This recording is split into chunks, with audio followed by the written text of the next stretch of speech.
here. So I'm just going to run along with my embossing ink pad over the top of my folder. The frustrating thing with this technique though is that you can't see what you're doing. You can't see where you've added it.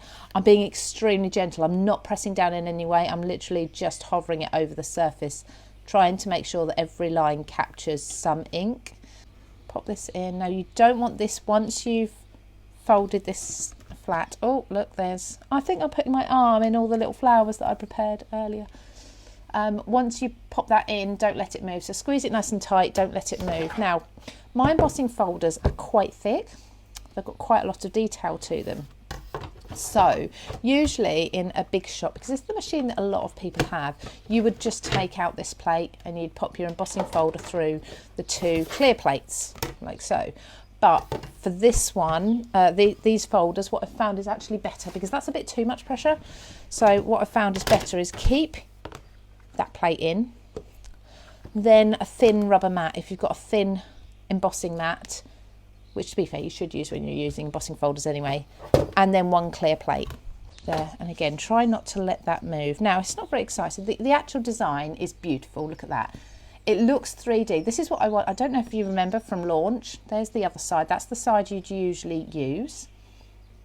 But what I wanted was an embossing folder that created the look of 3D without actually being the expense of a 3D folder. Right, now what I'd usually say is, here, go in with your clear embossing folder because we're on white and we want it to show up white, but not for this, because I'm going to add ink afterwards.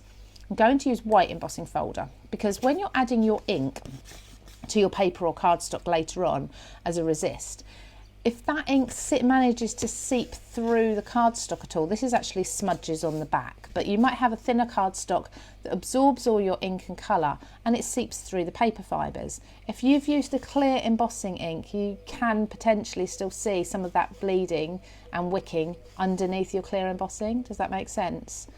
So I'm just going to use white instead, and that will hide anything that happens to the cardstock underneath. So I'm just applying my powder, just flicking off the excess. There we go. I've got quite a bit of excess. So what I'm going to do, I didn't use my finger. What did I use yesterday? I think I used the edge of an acrylic block. I did. So because I don't want to catch the embossing powder that's sitting in those lines that are debossed, not embossed, I just gave this a light brush over with something that's solid, very, very flat and very straight, and that just helped to just remove any powder that's sitting on the very surface there. There we go.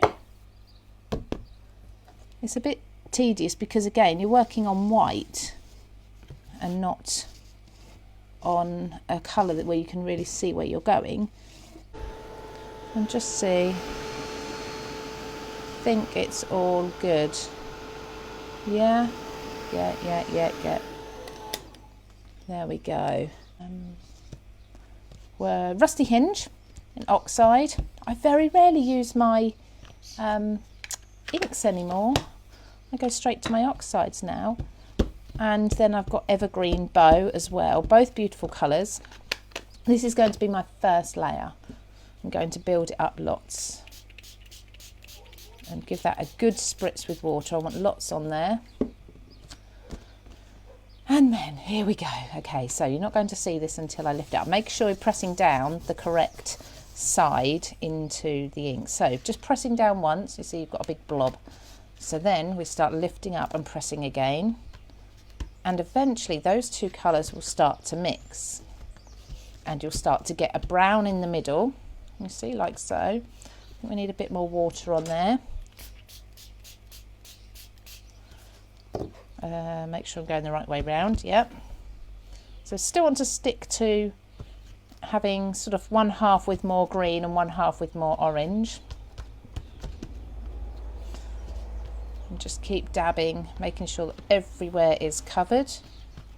There we go. And you can see the resist on there as well. There we go.